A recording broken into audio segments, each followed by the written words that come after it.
Muy buenas noches, señores. Esta es una edición especial de Hora 25. Ha sido especialmente grabada para los amigos y los espectadores de este espacio de televisión española con ese único destino. Una edición también de bolsillo porque frente a la hora y media que es habitual cada noche en la antena de la cadena SER, nuestro tiempo va aquí a ser de unos 15 minutos aproximadamente. En este tiempo, las noticias que vamos a ofrecer son básicamente las siguientes. Tienen estos puntos de apoyo. El primero, asunto Rumasa. Los documentos que, según el dirigente sindical de la UGT Banca, Justo Fernández, son muy comprometedores y que le entregó Ruiz Mateos en Londres no demuestran nada. Segundo punto, ETA y el temor a sus coletazos. Para ello se preparan los etarras, los máximos dirigentes de ETA militar a los que la policía francesa no consiguió detener. Buscan nuevo lugar de encuentro para planear una acción espectacular y violenta como venganza. Tercero, Estocolmo. Así se llama la última esperanza para la seguridad y el desarme. 35 países con sándwich de neutrales entre bloques para buscar la paz en una Europa intranquila. Cuarto y último, las cifras de la inflación en relación con el paro. La lucha contra la inflación con resultados optimistas en el 83 puede fracasar en el 84. Mientras tanto, la cifra de parados en España ha crecido en casi 200.000 personas en el año 83. El catedrático Eugenio Domingo ampliará estos datos que tendrán además el comentario de Fernando Onega. Empezamos ya a profundizar. Los papeles que se trajo Justo Fernández de Londres son solamente 2 fotocopias que realmente no comprometen a nadie, Antonio Jiménez. La redacción de Hora 25 ha tenido acceso a la mayor parte de los documentos que José María Ruiz Mateos entregó al secretario general de UGT Banca, Justo Fernández, en su encuentro en Londres. Los presuntos papeles más comprometedores son 2 fotocopias de comunicaciones de la banca suiza. En ellos se da fe del cobro de 3 millones de dólares y ahora bien, según el texto de estas fotocopias, no se demuestra que el pagador haya sido Ruiz Mateos, ni tampoco se especifica el nombre de la persona que ha cobrado ese dinero. El señor Ruiz Mateos parece empeñado en que su caída pueda ser acompañada por todas las instituciones del Estado. Y de esta forma, en sus conversaciones con el dirigente sindical Justo Fernández, el expresidente de Rumasa ha intentado implicar por una parte a Su Majestad el Rey. Por otra, intenta demostrar que el presidente de la patronal bancaria, Rafael Termes, ha practicado la evasión de capitales. Según la versión de Ruiz Mateos, los 3 millones de dólares antes apuntados, más otros 3 pagados posteriormente, se entregaron para comprar la caída del actual subgobernador del Banco de España, Mariano Rubio, que es la auténtica pesadilla de Ruiz Mateos. Los papeles, entonces, como hemos escuchado, no comprometen realmente a nadie, tampoco van a comprometer las acusaciones de invitaciones al golpismo que, según Ruiz Mateos, le formularon destacados militares. Ruiz Mateos afirma ahora 25 desde su retiro londinense que jamás va a decir los nombres de los militares que le visitaron en la capital británica tras la expropiación del holding de la Abeja. Destacados miembros de las Fuerzas Armadas han expresado cierto malestar por las afirmaciones de José María Ruiz Mateos en este sentido. Recientemente, el capitán general de la Segunda Región Militar, teniente general Esquivias Franco, decía a los periodistas en Badajoz, en el curso de una visita a la capital pacense, que en tanto Ruiz Mateos no dé nombres y apellidos, él no se lo cree. Esta es la respuesta escueta. A mí la impresión que me hizo cuando lo leí, inmediatamente pensé, nombre y apellido. Mientras no digan nombre y apellido, no me lo creo. Fernando González Urbaneja, buenas noches. Fernando González Urbaneja es un querido compañero en el periodismo que acaba de publicar lo que es por ahora la última obra sobre José María Ruiz Mateos y sobre Rumasa.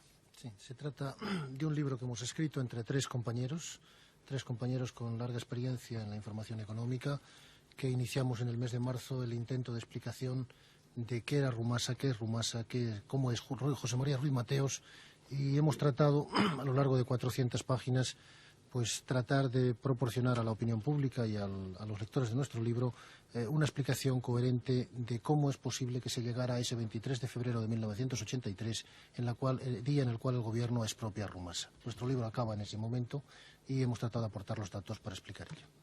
Un estudio sin duda exhaustivo. Merecerá la pena leer detenidamente todos los datos, demasiados quizás, que se aportan sobre Rumasa, porque Rumasa era algo muy complejo como para entenderlo así de una ojeada. ¿Qué sabías o qué sabes de los documentos que se trajo Justo Fernández de Londres a los que nos referíamos? Yo no he hablado con Justo Fernández, pero por los datos que se han filtrado a la prensa y que la prensa ha podido comentar hasta ahora, parece ser que coinciden con documentos semejantes que Ruiz Mateos nos comentó en el mes de julio en una larga entrevista que tuvimos con él todo un domingo para comentar precisamente todos los temas referidos al libro. En nuestra opinión, los documentos, las afirmaciones que Ruiz Mateos hacía carecían de una base documental seria, de una base de prueba suficiente como para ser incluidas en el libro, y por ello nosotros hemos pasado bastante por encima. Ruiz Mateos fabula en muchas ocasiones demasiado, y entonces esa fabulación es difícil tenerla en cuenta a la hora de un estudio riguroso. Es decir, que los documentos pueden ser una fabulación más. La impresión que yo tenía por lo que él nos contó es que las afirmaciones que él hacía, que eran unas afirmaciones graves, no se sostenían con documentos serios. Los datos que ha apuntado Jiménez antes, nosotros lo que vimos no eran cuentas en Suiza, sino eran cuentas en Nueva York, unos ingresos en Nueva York, pero eso no podían sustentar las acusaciones que él hacía solamente con esos documentos. Fernando González Urbaneja, un estudioso de Rumasa que al fin y al cabo en esta breve intervención viene a confirmar los datos que hemos recogido en la redacción de Hora 25. En el epílogo del libro hay un párrafo que sí me interesaría destacar. Hablando de Ruiz Mateos, de su actitud, dices: aprovecha de paso para salpicar de injurias, dudas y acusaciones a buena parte de los que ha conocido y no le han seguido. Quiere convertir su drama en el de todos y se niega en el fondo a afrontar la realidad. Estamos, Fernando, quizás ante el caso de un vencedor durante muchos años que finalmente cuando cae quiere que todos caigan con él. Pues eso puede ser una interpretación. Es difícil, la psicología de José María Ruiz Mateos, es difícil explicar su comportamiento en los días previos a la expropiación y mucho más difícil su comportamiento en estos últimos meses en que tantas afirmaciones, acusaciones, idas y vueltas nos ha sometido a todos. Gracias, Fernando. Buenas noches. Gracias a vosotros. Segundo punto de nuestra crónica en esta edición especial de Hora 25, los temores a los coletazos de ETA. José Antonio Obies. Y la policía española sabe de ello, lo espera. Los máximos dirigentes de ETA militar, a los que la policía francesa no ha conseguido detener en su última redada, buscan un lugar de reunión donde preparar lo que, en ambientes de huidos vascos en el sur de Francia, califican de venganza por los traslados de sus compañeros a otros países. Las medidas policiales están siendo aumentadas en los últimos días y la frontera franco-española es una continua operación filtro. Madrid puede ser uno de los puntos o lugares escogidos por los etarras para asestar su golpe espectacular. La policía lo sabe. Había o hay una operación en marcha de vuelta a la sociedad de arrepentidos. Su extraordinaria publicidad la ha paralizado de momento. Es Juan Carlos de Rojo desde Bilbao quien ofrece los datos. Los diferentes puntos de vista de los propios etarras en el tema de los indultos y la excesiva publicidad que se le está dando al caso están poniendo en tela de juicio su propia viabilidad. Por un lado, 15 polimilis encarcelados en Herrera de la Mancha han solicitado del defensor del pueblo su apoyo para conseguir estos indultos personales, a los que se oponen, por otra parte, sus compañeros de prisión en la rama militar, al considerar inaceptables planteamientos particulares que no conduzcan a una amnistía generalizada. El recelo entre refugiados que ya han expresado sus sospechas hacia arrepentidos, ahora integrados en Euskadiko Ezkerra, en el sentido de que ellos pudieran haber facilitado información acerca de la infraestructura etarra en Francia, es otro factor que influye en la posibilidad de este indulto generalizado que podría hacer volver a sus casas a unos 800 etarras que residen ahora en Francia. En el fondo hay miedo y recelo, y son precisamente estos factores los que van a jugar una baza importante en lo que ya se vislumbra como la operación de reinserción de etarras más importante, junto con la que en su día emprendieran Rosón y Vandrés. Mientras tanto, el gobierno francés ya ha tomado cartas en el asunto. Nieves, la madre de José Miguel Arrugaeta, uno de los presuntos etarras expulsados del país, habló por teléfono con su hijo en Panamá. Así están las cosas ahora mismo, los etarras en Panamá, tras la sorpresiva acción de la policía francesa. Yo le noté tranquilo por haber llegado a Panamá. O sea, le noté como muy tranquilo de que estaba en buenas manos. ¿Dónde está exactamente en Panamá? Estaban en un cuartel no sé si de la policía panameña o del ejército. Me dijo que estaban en un cuartel. Que estaban bien tratados, incluso que les habían comprado ropa por la mañana y que les habían dado de comer muy bien y que estaban muy bien tratados y que estuviésemos muy tranquilos. Ya. Señora Nieves, tal y como lo ve usted, ¿supone que pueden producirse más detenciones en Francia a partir de ahora? Pues yo no le puedo decir. Yo lo que sí le puedo decir es que yo no le puedo decir, porque la verdad es que estamos un poquito desorientados en ese sentido, porque nos ha cogido como muy de sorpresa. Era la información y el testimonio desde Radio Bilbao. José María Moedano, el abogado Moedano, es el presidente de la Asociación Pro Derechos Humanos en España. Buenas noches, José María. Hola, buenas noches. Oídos los datos de Bilbao y los datos recogidos en la redacción central de la cadena SER, vista desde España, desde la Asociación Pro Derechos Humanos que presides, ¿hay algún reparo jurídico que ofrecer a la operación dura, sin duda, policial anti-ETA en Francia? A la operación de deportaciones. Incluidas deportaciones. Habría que diferenciar las operaciones, digamos, de vía paralela de represión ilegal o ilegítima, como la que se ha producido con la llamada Guerra Sucia, que yo creo que es totalmente reprobable, con las deportaciones de la policía francesa, del gobierno francés en definitiva, que examinadas de forma desapasionada, yo creo que no plantean ningún problema jurídico, porque en definitiva el derecho de refugio es una manifestación de la soberanía del Estado, pero cuando ese derecho de refugio se aprovecha para preparar al otro lado de la frontera una serie de delitos muy graves o incluso ya no solo como santuario, sino como guarida para resguardarse después de la persecución de la policía española cuando se cometen esos delitos, es normal que el gobierno francés niegue ese derecho de refugio y tome las medidas consecuentes como la deportación. Otra cosa es el método con el que se haya hecho esa deportación, pero la deportación en sí mismo y la negación del derecho de refugio no plantea ningún obstáculo, ningún problema. Con eso no quiero decir yo que esa sea la única solución o la solución política más adecuada, pero jurídicamente no le veo ningún problema. En todo caso, era una operación policial que quizás ha tardado demasiado. Los indultos, por otra parte, están en marcha. Lo están en realidad desde hace tiempo. Ojalá, José María, ¿no?, que este sea el camino del final de ETA. Camino todavía es difícil verlo, pero el camino final.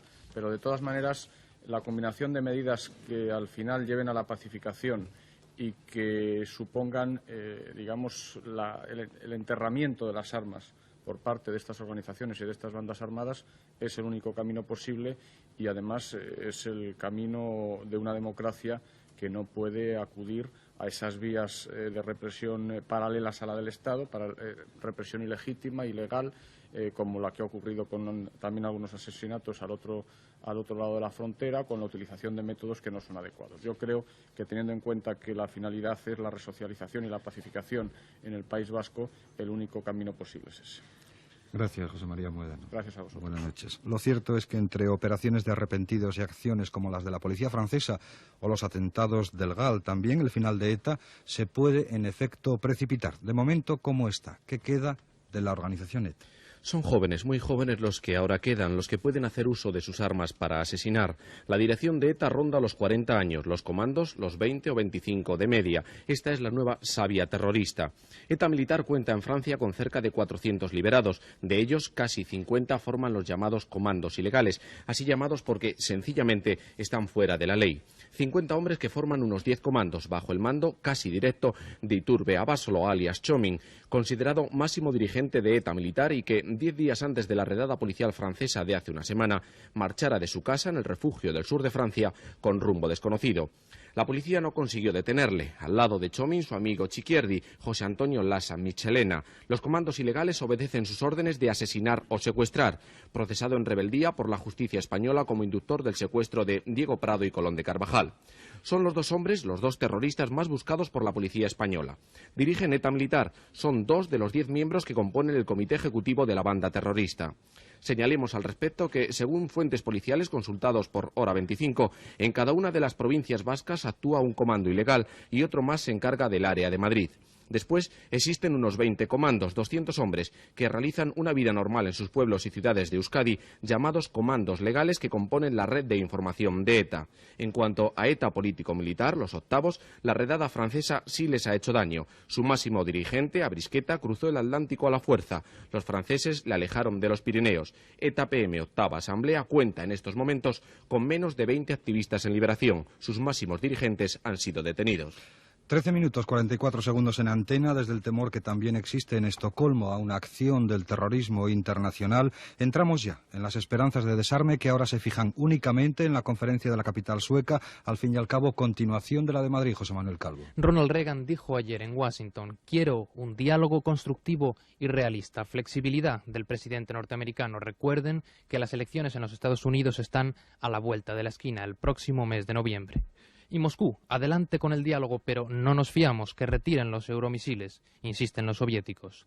La esperanza para el desarme, el deshielo entre el este y el oeste, comenzó ya su cuenta atrás en Estocolmo. Entre esa esperanza y el escepticismo, el riesgo de destrucción es ya excesivo. No solo alcanza a los países con rampas de lanzamiento de cohetes.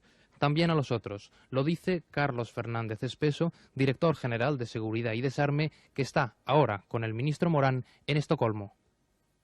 La verdadera desnuclearización es la que se logra, no digo impidiendo que se emplacen o instalen artefactos nucleares, sino evitando que caigan. Literalmente evitando que caigan desde arriba. Y lo que hay que preguntarse es hasta qué punto, por el hecho de que en una zona no hay armas nucleares, realmente se está impidiendo que caigan las que puedan estar a 100 o a 2000 kilómetros.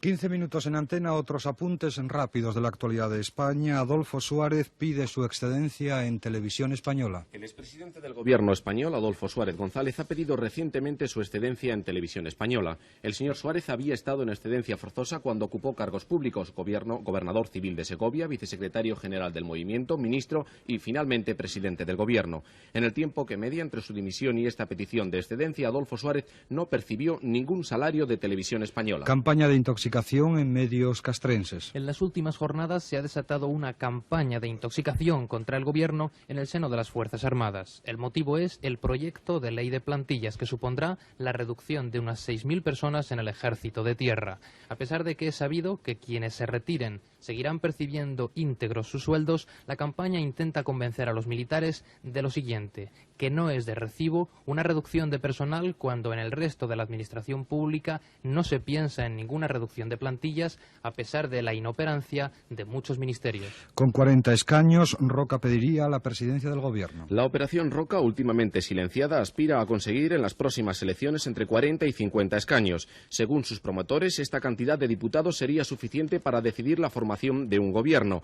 Miguel Roca aspira a traer a España el ejemplo italiano. Estará dispuesto a pactar con quien sea, pero eso sí, solamente a cambio de la presidencia del Gobierno. 16 minutos y medio en antena. Seguimos en esta edición especial de Hora 25. Decíamos al comienzo que la lucha contra la inflación, con éxito casi total en el 83, puede fracasar seriamente este año, en el 84.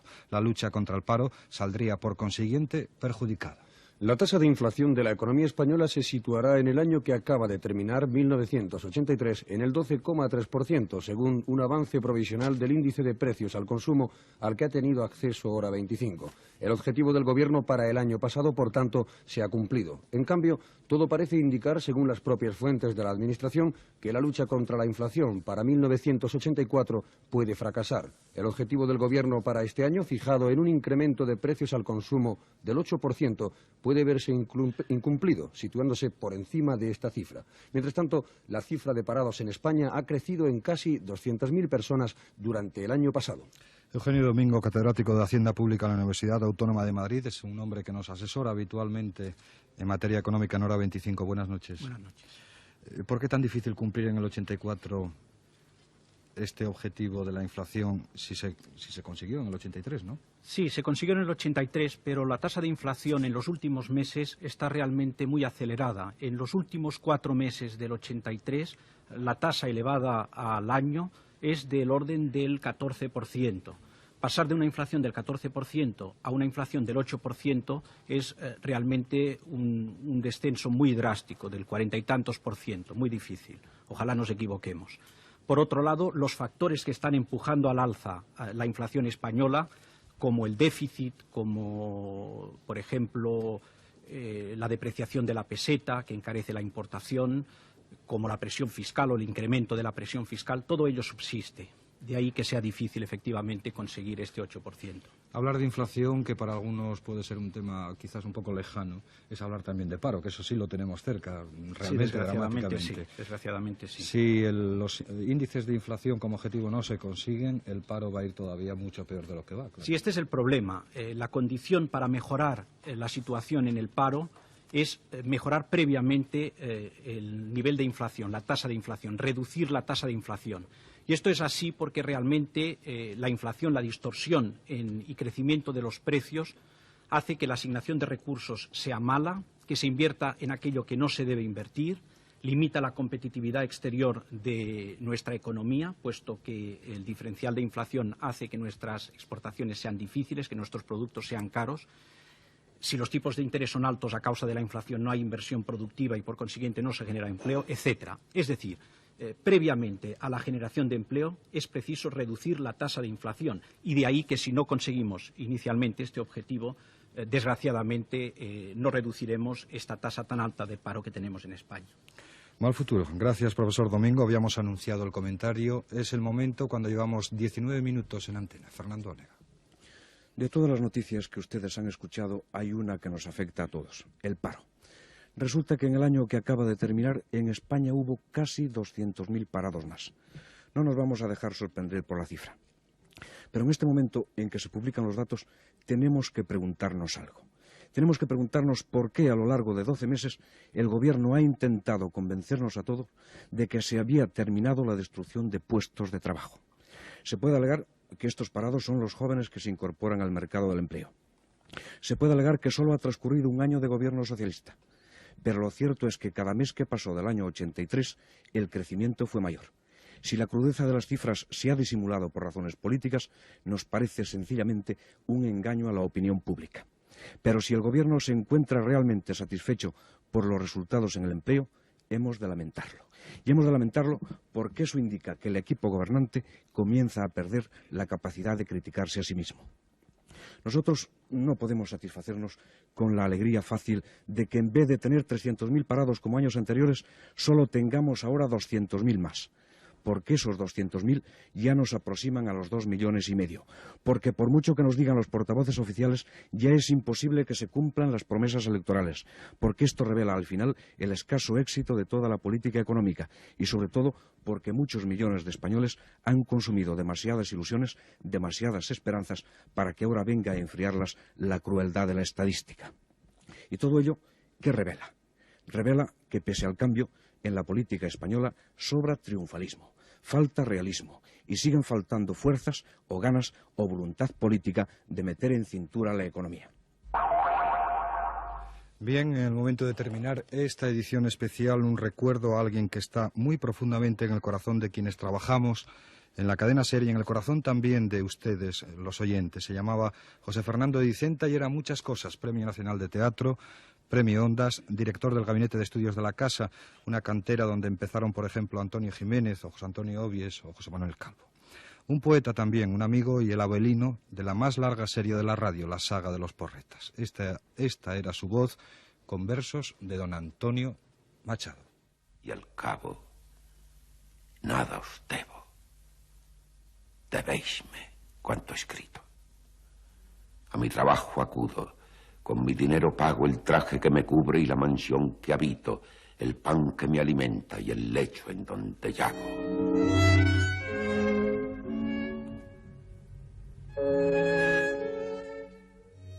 Y cuando llegue el día del último viaje, y esté al partir la nave, que nunca ha de tornar, me encontraréis a bordo, ligero de equipaje, casi desnudo, como los hijos de la mar.